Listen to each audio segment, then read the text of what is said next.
السلام علیکم ورحمۃ اللہ وبرکاتہ۔ استغفر اللہ ربی واتوب الیہ۔ اعوذ باللہ من الشیطان الرجیم۔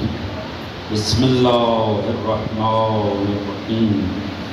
الحمد للہ الذی لم یتخذ صاحبۃ ولا ولدا ولم یکن لہ شریک فی الملک ولم یکن لہ ولی من الذل وَكَبِّرْهُ تَكْبِيرًا۔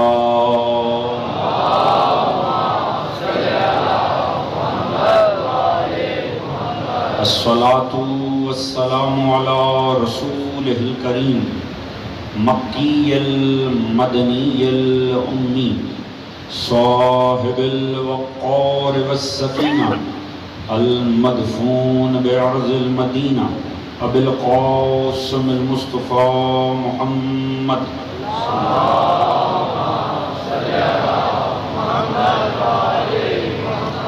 وعلى آله الطيبين الطاهرين المعصومين الذين أذهب الله عنهم الرجس وطهرهم تطهيرا۔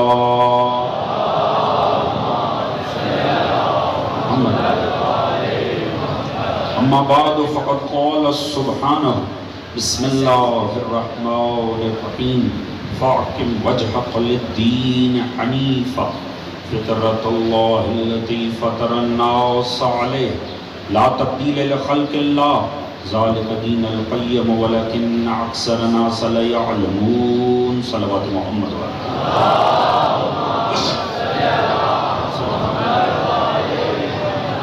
دعا ہے رب کائنات بسط کے ذکر محمد و آل محمد یہ فرش عزا بچھائے جانا، منتظمین کی کاوش، آپ دوستوں کی شرکت پروردگار عالم اپنی بارگاہ عالی میں قبول و منظور فرمائے۔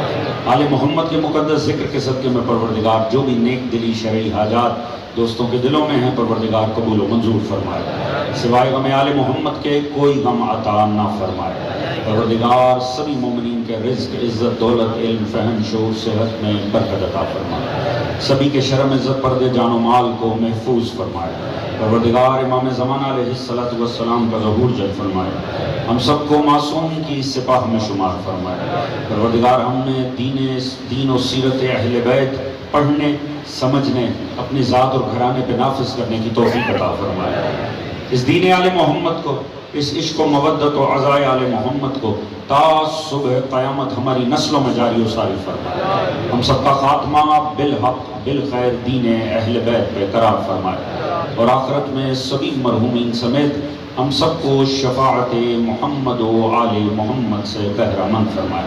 ایک بواز بلند درود پڑھ لیں محمد و آل۔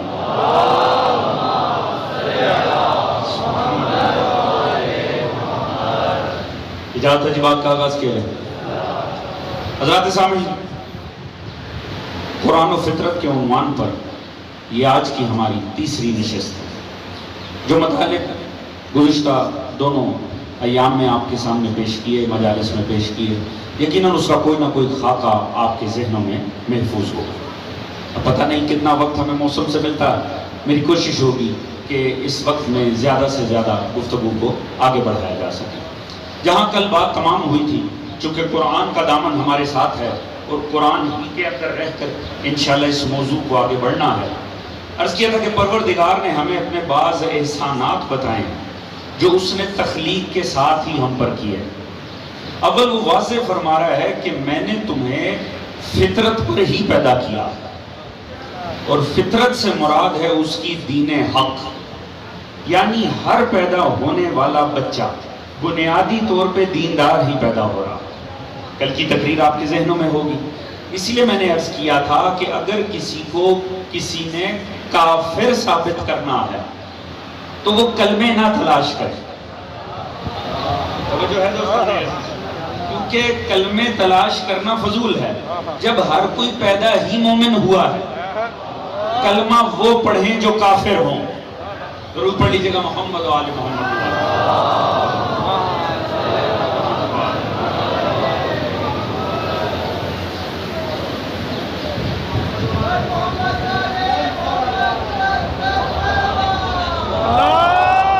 درود کیجیے گا محمد و آل محمد۔ یہ اللہ کی نعمت اسی حد تک ہے ابھی. آپ مطمئن رہیے. ضرور پڑھیے گا. اللہ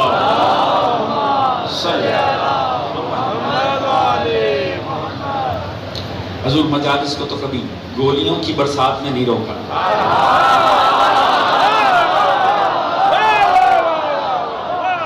یہ تو پھر خدا کی رحمت ہے.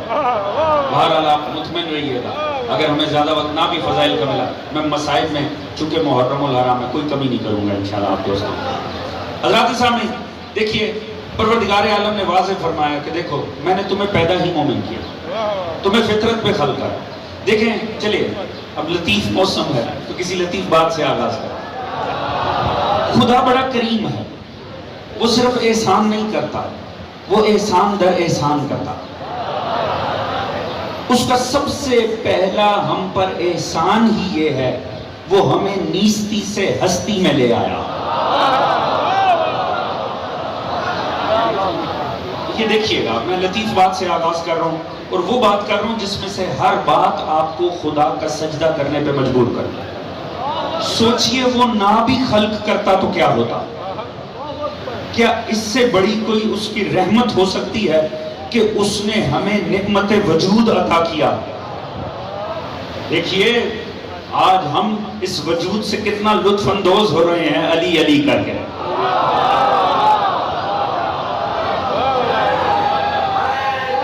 یا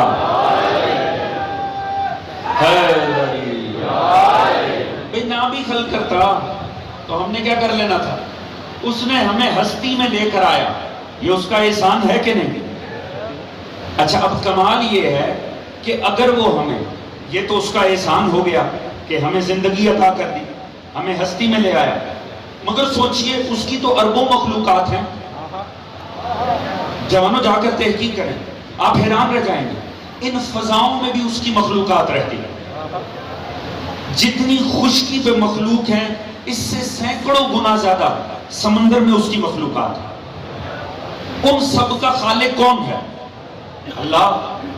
یہ جو ہواؤں میں مخلوقات ہیں ان کا خالق کون ہے؟ اللہ. یہ جو مٹی کے اندر مخلوقات ہیں ان کا خالق کون ہے؟ اللہ. تو اگر وہ ہمیں ہستی میں لے آیا مگر کچھ بھی بنا دیتا، ہم مخلوق ہوتے وہ خالق ہوتے. بھئی گدھا بنا دیتا تو تب بھی تو خالق ہی ہوتا، ہم مخلوق ہوتے. کوئی حیوان بنا دیتا تب بھی وہ خالق تھا، ہم مخلوق تھے. وہ احسان در احسان کرتا. پہلے ہمیں ہستی میں لایا یہ احسان، پھر اربوں مخلوقات چھوڑ کر انسان ہونے کا شرف عطا کیا یہ احسان. اب دیکھیے ذرا میرے ساتھ تھوڑا سا سفر کریں گے تو نتیجہ لطیف ہے. کمال یہ دیکھیے، پہلے نیستی سے ہستی میں لایا اس کا احسان. پھر اس نے نہ گدھا بنایا نہ گھوڑا بنایا. آخر آپ نے کہیں پر سنا، کوئی اخبار میں خبر آئی، کوئی میڈیا میں سنا کہ کسی چوک میں گدھوں نے مل کر سٹرائک کر دیا. انہوں نے کہا یا اللہ یہ کیا بات ہوئی، ہمیں گدھا بنایا انہیں انسان بنا دیا. حالانکہ بہت سو کے معاملے میں اگر وہ کریں تو شاید ٹھیک بھی ہو.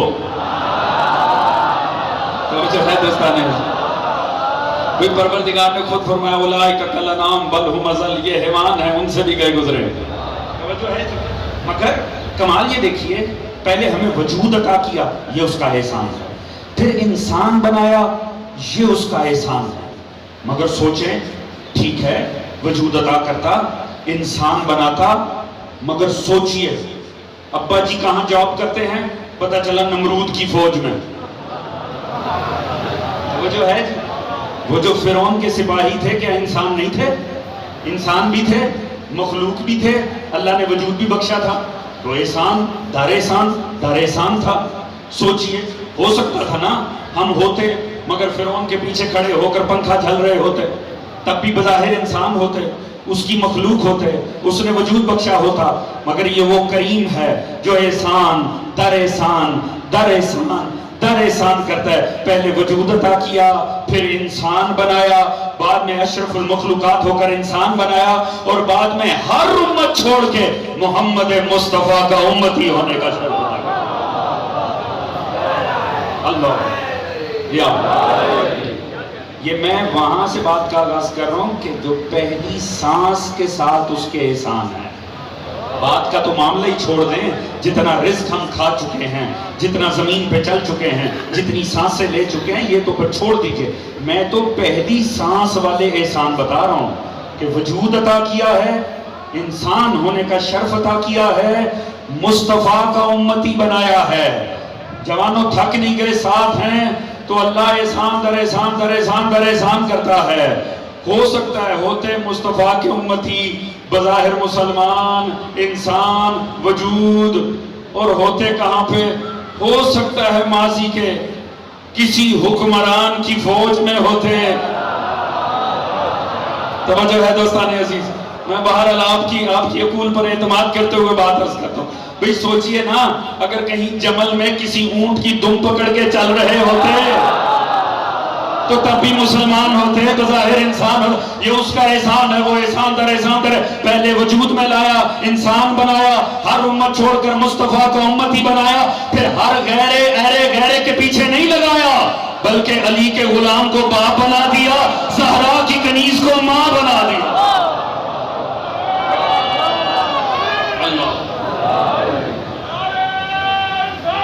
یا رسول اللہ،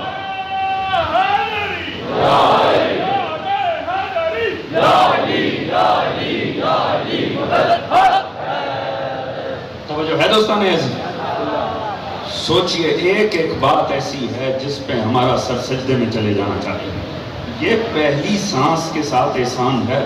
ہر وہ جو کنیز زہرا کی گود میں آیا ہے وہ یہ سوچے صحیح کہ پہلے سانس کے ساتھ اللہ نے اس پر کتنے احسانات کر دیے. زندگی کے باقی معاملات تو بات کے ہیں دوستو، یہ تو پہلی سانس کا احسان. وہ بس چاہتا کیا؟ اس کا مقصد وہ کہہ رہا ہے میں نے تمہیں زندگی عطا کی ہے نا، تو تمہیں فطرت پر خلق کیا ہے، تمہیں فطرت دی، اور اب اپنے آپ کو بھی تو پہچانوانا ہے. اس کے لیے کوئی وسیلہ دیا، کوئی ابزار دیے، کوئی سورسز دیے. اس نے کہا ہاں میں نے دیے. وہ کیا ہے؟ کل میں نے آپ کے سامنے آیت پیش، واللہ اخرجکم من بطون امہاتکم لا تعلمون شیئا وجعل لکم السمع والابصار والافئدہ لعلکم تشکرون. اب وہ شروع کے احسان بتا رہا ہے، وہ پیکج ڈیل دے رہا ہے جو سارے اپنے ساتھ لے کر آئے ہیں، جو ہر کوئی ہم میں سے لے کر آیا. اس نے کہا میں نے تمہیں اس عالم میں تمہاری ماؤں کے شکموں سے اخذ کیا، تم جانتی کچھ نہ تھے، مگر تمہیں سننے کی قوت عطا کی ہے، تمہیں دیکھنے کی قوت عطا کی ہے، اور غور کرنے والی عقول عطا کی ہیں. لعلکم تشکرون، شاید تم میرے شکر گزار ہو جاؤ. یعنی سب سے پہلے اس نے ہمیں کوئی اور چیز نہیں کہ میں نے تمہارے لیے پانی رکھا، تمہارے لیے رزق رکھا، تمہارے لیے سانسیں. اس نے سب سے پہلی بات ماں سے اخذ کرنے کے بعد کیا بتائی؟ میں نے تمہیں عقل عطا کی ہے. اب عقل کو علم چاہیے ہوتا ہے رشد کے لیے. اس نے کہا اس کے لیے میں نے وسیلے دیے ہیں، سننے کی حس بھی دی ہے، دیکھنے کی حس بھی دی ہے. یہ دونوں قوتیں ایسی ہیں جنہیں بروئے کار لاؤ، اپنی عقلوں کو استعمال کرو، غور و فکر کرو اپنی عقول کو. پوری توجہ چاہوں گا دوستانے، پوری توجہ چاہوں گا، انشاءاللہ جلد زحمت تمام کر دوں گا، مگر ان نکات کے اوپر غور ہے. پروردگار عالم نے فرمایا یہ میں نے تمہیں طاقت ہے. اس کا مطلب ہے حضور اللہ رب العزت کی جو سب سے پہلی حجت ہمارے لیے ہے وہ باہر نہیں، اندر موجود عقل ہے. اس کا مطلب ہے اب ہر پہچان ہوگی عقل کی روشنی میں. یاد رکھیں عقل ہوگی تو پتہ چلے گا حجت خدا کون ہے. عقل ہوگی تو پتہ چلے گا نبی خدا کون ہے. عقل ہوگی تو پتہ چلے گا مومن کون ہے. عقل ہوگی تو پتہ چلے گا منافق کون ہے. عقل ہوگی تو پتہ چلے گا کہ عادل کون ہے.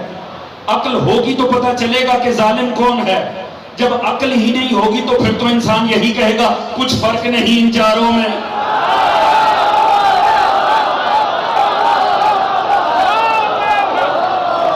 جو ہے دوستان عزیز،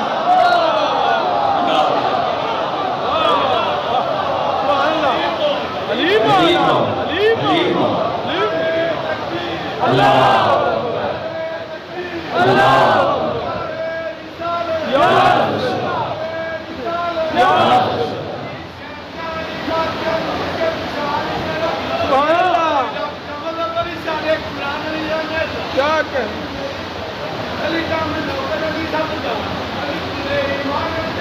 سبحان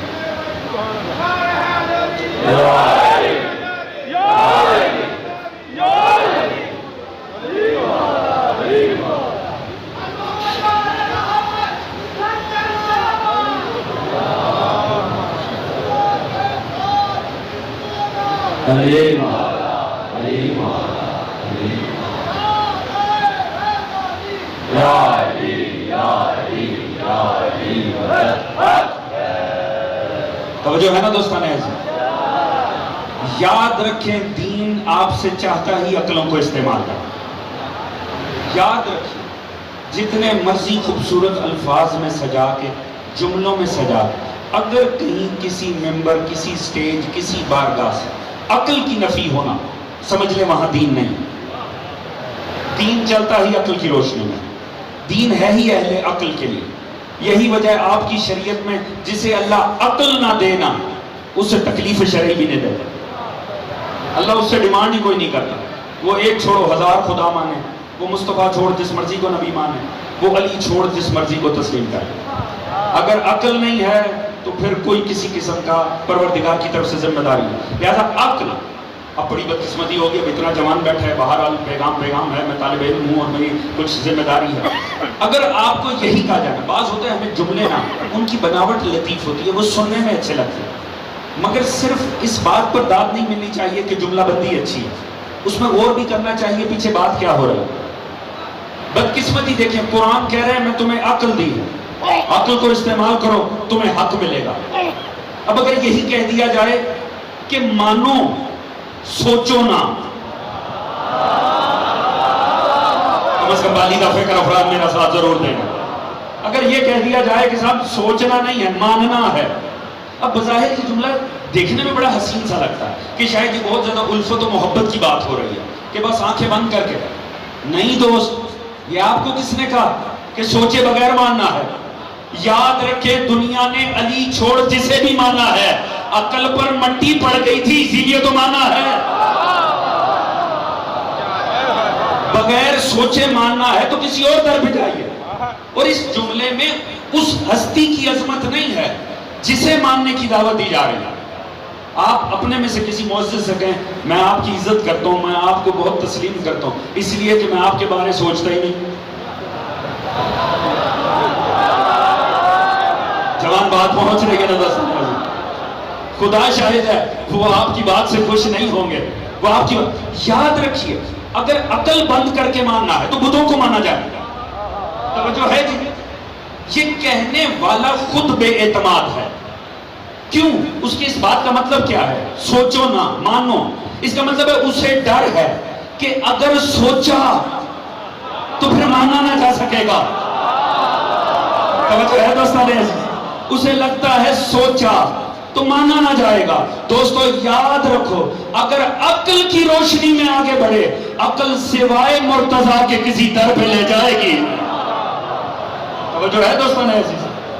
یاد رکھیے اس میں احترام نہیں ہے کہ آپ کہیں میں بغیر سوچے. ہاں تو مانا کیا ہے؟ کیا سوچا جا سکتا ہے؟ کیا ہماری عقلوں کی اتنی اوقات ہے کہ یہ مرتضیٰ کو جا لے, یہ مصطفیٰ کو جا لے, یہ خدا کو جا لے؟ نہیں, ہماری فکروں کی اوقات ہی نہیں, مگر پھر بھی سوچنا ہے. کیوں؟ عرفاء نے بڑی سادی سی مثال دی ہے. انہوں نے فرمایا سوئی کو لے کر سمندر میں پھینک دو, سوئی کے سوراخ میں سمندر نہیں سمائے گا, مگر کم از کم اتنا ضرور ہوگا جتنے اس کی سوراخ کی اوقات ہے نا اس کی تسکین ہو جائے گی. وہ کہتے ہیں اپنی عقول کو فضائل آل محمد میں غوطہ زن کرو, وہ عقلوں میں نہیں سمائیں گے, عقل انسانی کی تسکین ضرور ہو جائے گی. یاد رکھیں ہر معاملہ عقل کی روشنی میں ہو. اور یہ بھی مد نظر رکھیے گا خدا تک پہنچنے کا, یہ بات, اور اگر یہ بات میں پہنچا سکا جلد آپ کی زحمت تمام کر دوں گا, اس بات کو مد نظر رکھیے گا. اللہ کی پہچان کے سارے وسیلے جو کہتے ہیں نا چھوڑ دو سب کو ڈائریکٹ ہو جاؤ, جاہل ہیں, وہ خدا کے نظام کو ہی نہیں پہچانتے. خالق کی پہچان ہمیشہ مخلوق کے ذریعے ہوتی ہے. خالق ہمیشہ اپنی مخلوق سے پہچانا جاتا ہے. یہ اور فلسفے کا مسئلہ ہے کہ کامل کبھی پہچانا نہیں جا سکتا. مخلوق کے ذریعے. میں آپ کو ثبوت دیتا ہوں. اگر آپ کو کسی بہت عظیم رائٹر کو پہچاننا ہے، اس کی شکل دیکھ کے پتہ چلے گا یا کتاب دیکھ کے؟ توجہ ہے. کسی عظیم مصور کو پہچاننا ہے، تصویر سے اندازہ ہوگا یا ساتھ بیٹھ کر؟ آپ نے کسی عظیم شاعر کو پہچاننا ہے، اس کے گلے لگ کے پتہ چلے گا یا کلام سن کے؟ توجہ ہے دوستو. میں آپ کو مثال دیتا ہوں. میں جناب شاعر کے ساتھ بیٹھ جاؤں، آپ وہاں کونے میں بیٹھ کر ان کی کتاب کھول لیں، میں ان کے ساتھ بیٹھ کر انہیں دیکھ رہا ہوں، انہیں چھو رہا ہوں، انہیں میں دیکھ رہا ہوں، مجھے نہیں پتا چلے گا ان کی فکر کتنی اعلیٰ ہے. آپ بغیر ملے ان کی مجازی مخلوق پڑھتے چلے جائیں، ان کی عظمت پہچانتے چلے جائیں. توجہ ہے دوستان عزیز. آپ کے سامنے مصور کی تصویر آ جائے بنائی ہوئی، میں مصور کے ساتھ بیٹھوں. چلو یار میں جدید مثال دیتا ہوں، جوان موجود ہیں. میں اگر آپ نے پہچانا مائکروسافٹ کے خالق کی عظمت کیا ہے، اس سے مل کے پتہ چلے گا یا سافٹ ویئر استعمال کر کے؟ توجہ ہے جی. آئی فون کی عظمت سمجھنی آئی فون کے خالق کی، اسے گلے لگا کے سمجھ میں آئے گا یا فون استعمال کر کے؟ اس کا مطلب ہے اگر خالق پہچاننا ہو تو خالق سے ملنے کی ضرورت نہیں ہوتی، اس کی بنائی مخلوق تک آ جائیے. میں نے بڑی بات عرض کی اگر آپ نے غور فرمایا ہوتا. اب یہ بات کرنی کیوں ضروری ہے؟ کیونکہ بدقسمتی سے اس امت میں وہ ہیں جو انتظار کر رہے ہیں جب وہاں جائیں گے نا تو ملاقات ہوگی. توجہ ہے دوستان عزیز. یاد رکھیے خالق سے مل کے اسے چھو کے بھی نہیں پتا چلتا یہ کتنا اعلیٰ ہے. مخلوق کو پڑھتے چلے جائیں، اس کی عظمت پہچانتے چلے جائیں. مگر ایک مسئلہ ہے، ہاں یہ بھی منطق کا مسئلہ ہے کہ مخلوق ہی کے ذریعے خالق پہچانا جائے گا. میں جہاں لے کر جا رہا ہوں دوستو بڑا عظیم جملہ ہے، میں انتظار کر رہا ہوں، میرے ساتھ رکھیے گا، میں تمہید اس کی باندھ رہا ہوں. دیکھیے خالق ہمیشہ مخلوق کے ذریعے پہچانا جائے، مگر ایک مسئلہ ہے، کامل کبھی سمجھ نہیں آئے، کبھی سمجھ نہیں آئے. کبھی بھی مخلوق کے ذریعے کامل خدا نہیں ملے گا. آپ ایک مصور کے ذریعے، ایک مصور کی تصویر کے ذریعے مصور پہچانے، آپ کو سمجھ ہی نہیں آئے. ہاں آپ ہو سکتا ہے آپ اس کی فکر تک پہنچ جائیں. رنگوں کا استعمال کتنا حسین کیا، رنگوں کا امتزاج کتنا اعلیٰ ہے، کتنی خوبصورت سینسز کا حامل ہے. مگر آپ یہ بتا سکتے ہیں جس نے اتنی خوبصورت تصویر بنائی وہ خود بھی خوبصورت ہے کہ نہیں؟ ہو سکتا ہے اس کی تصویر کے ذریعے آپ اس کی فکر میں اتر جائیں. کمال دیکھیں، فکر کو پہچان لیں گے، شکل کو نہیں پہچان پائیں گے. توجہ ہے جی. ایک شاعر کی کتاب کھولیں، آپ اس کے عقیدے تک پہنچ جائیں گے. مگر آپ یہ بتا سکتے ہیں جس نے لکھا ہے مرد ہے یا عورت ہے؟ پہنچنے پہ آئے تو عقیدے تک پہنچ گئے، نہ پہچانے تو ظاہری جنس نہیں پہچانے. یہ مسئلہ کیوں ہوا؟ کیونکہ مخلوق کے ذریعے خالق پہچانا جا رہا ہے. پوری توجہ دوستو. جب بھی مخلوق کے ذریعے خالق کی پہچان کی کوشش ہوگی وہ کبھی کامل سمجھ میں نہیں آئے گا. تو اب اگر ایک مصور کی تصویر کے ذریعے اس پر غلط اندازہ ہو گیا، جاتا کچھ نہیں. شاعر کے شعر کے ذریعے آپ اسے نہیں صحیح پہچانے، جاتا کچھ نہیں. مگر اگر خالق حقیقی ہو تو ذرا سا غلط اندازہ شرک کی سرحدوں میں لے جائے گا.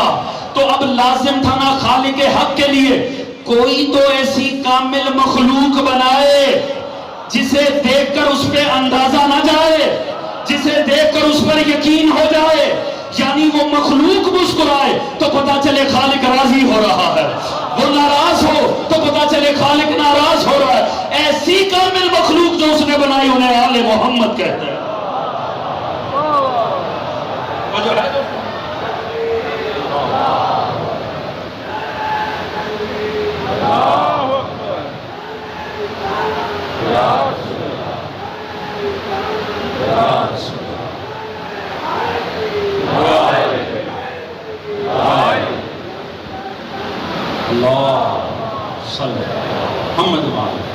توجہ ہے دوستان. لہذا ہمیشہ عقل کی روشنی میں معاملہ بڑھنا چاہے. اور یاد رکھیں اس امت میں تقاضا عقل یہی تھا کہ آل محمد کو جھک جائے گا.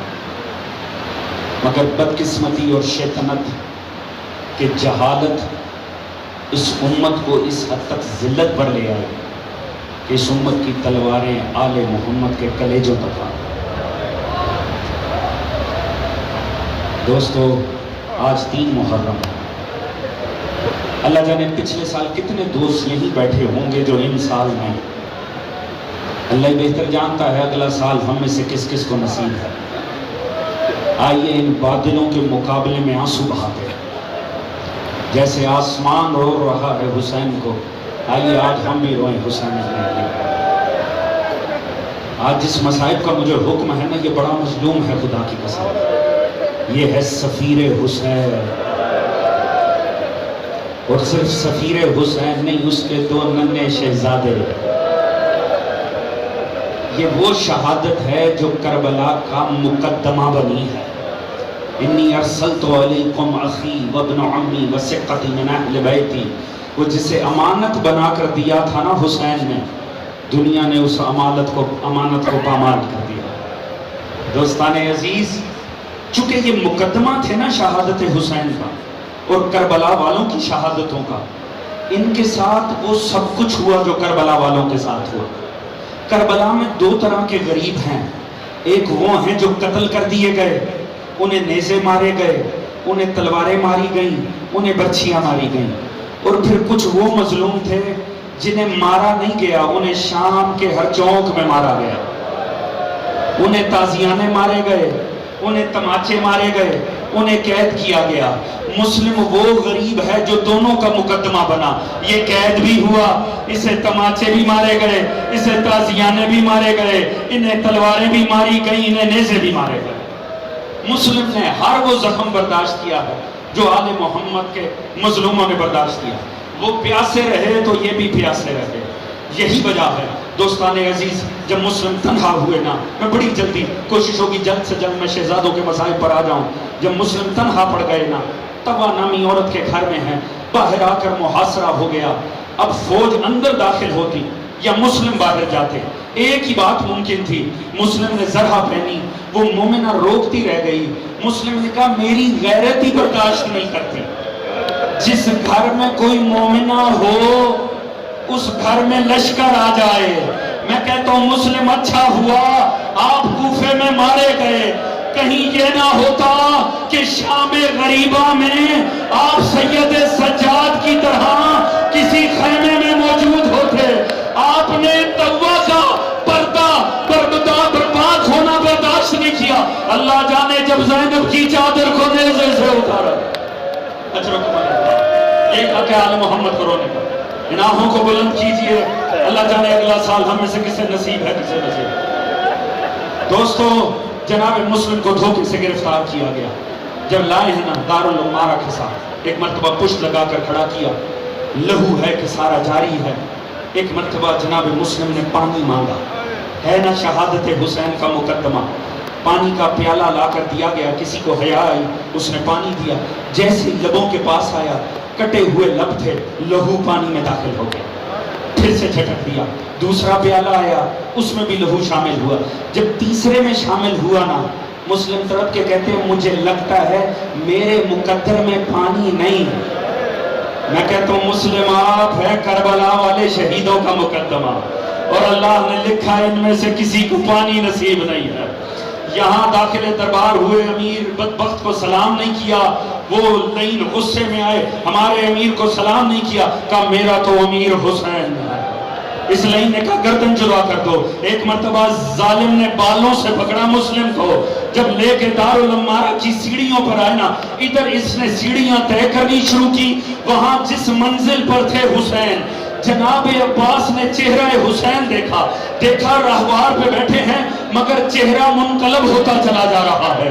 وہاں مسلم سیڑھیاں چڑھ رہے ہیں، وہاں حسین کی کمر جھکتی چلی جا رہی ہے. مزاج شناس امامت عباس فوراً سمجھ گئے، آگے بڑھے، قدموں پہ ہاتھ رکھا. کہا مولا میرا بھائی مسلم تو خیر سے ہے. اجرکم اللہ زہرا، جناب سیدہ کے رومال کا حصہ بنے یہاں سے. فرمایا کہ میرا بھائی خیر سے ہے. کہا عباس صبر کر، عباس حوصلہ کر. اب جناب عباس تڑپنا شروع ہوئے، پہچان گئے میری بہن بیوہ ہونے جا رہی ہے. کہا مولا خدا رہا، میں جنگ نہیں لڑتا مولا، بس میں نہیں جاتا مولا، اتنا کیجئے مجھے دکھا تو دیجئے میں آخری مرتبہ دیکھوں مسلم کے سالہ میں ہے.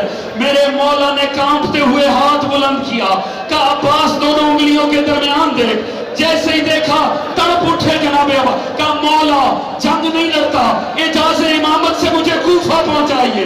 کہا دیکھا کیا ہے؟ کہا مولا مسلم کا سر جھکا ہوا ہے، ظالم کی تلوار تنی ہوئی ہے. کہا عباس صبر کر، عباس یہ جنگ کا مرحلہ. کہا مولا نہیں لڑتا تو پھر جانا کیوں ہے؟ کہا مولا جب ظالم کی تلوار نیچے آئے گی، سر دارالعمارہ سے نیچے آئے گا، میں سر کو وصول کروں گا. کہا اچھا بس دوبارہ منظر دیکھ. جب دوبارہ دیکھا کہا کیا نظر آتا ہے؟ کہا مولا بازار کوفہ ہے، کوئی ضعیفہ جھولی پھیلا کے کھڑی ہے اور رو رو کر کہہ دیا آ میرا یار مسلم ماں زہرا. اجرکم اللہ زہرا، یہی حق لال محمد کی غربت پہ رونے کا. اللہ الہوں پہ رحم کرے. مولا صادق فرماتے ہیں ہمارے غم میں دھاڑے مار کر رونا، جو جو ہائے کہہ کے روئے، یہ تسبیح پروردگار ہے. اللہ الہوں پہ رحم کرے. ہمارے اگر مسلم دنیا عید مناتی رہی اور مسلم کے پاکیزہ لہو سے کوفہ کی سڑکوں کو غسل دیا جاتا ہے، مسلم چلے گئے مگر دو ننھے ننھے شہزادے جو وہیں در بدر ہو گئے، گرفتار ہوئے، زندان میں آئے. 1 سال.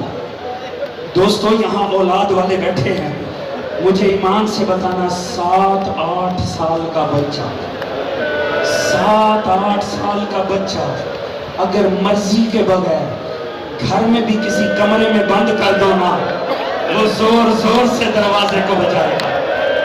سوچو 7-8 سال کے بچے ماں کے بغیر 1 سال کے سالے میرے. اجرکم اللہ زہرا. بس ایک دن آیا، ایک چھوٹا بھائی بڑے بھائی کا دامن تھام کے کہتے ہیں بھیا ہمارا قصور کیا ہے؟ ہم انہیں بتائیں تو صحیح ہم ہیں کون؟ بھائی نے کہا اللہ وسیلہ کرے گا. جب رات کو زندان بان آیا نا، ایک وقت آتا تھا روٹی اور ایک پانی کا پیالہ دینے. جب رکھ کے جانے لگا نا، پہلی دفعہ 1 سال میں کلام کیا بھائی نے، بڑے بھائی نے. اس سے پوچھا بس اتنا بتا دے تو مسلمان ہے؟ اس نے کہا میں مسلمان ہوں. کہا پھر تو محمد مصطفیٰ کو جانتا ہوگا. کہا میں نے کلمہ پڑھا مصطفیٰ کا. کہا اس کے بھائی علی کو بھی جانتا ہوگا. کہا کیا بات کر رہے، کون علی مشکل کشا کو نہیں جانتا؟ کہا اس کے بھائی عقیل کو بھی جانتا ہوگا. کہا میں عقیل کو جانتا ہوں، تم پوچھ کیوں رہے ہو؟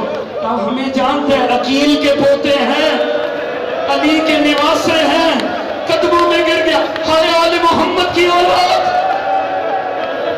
میرا زندان.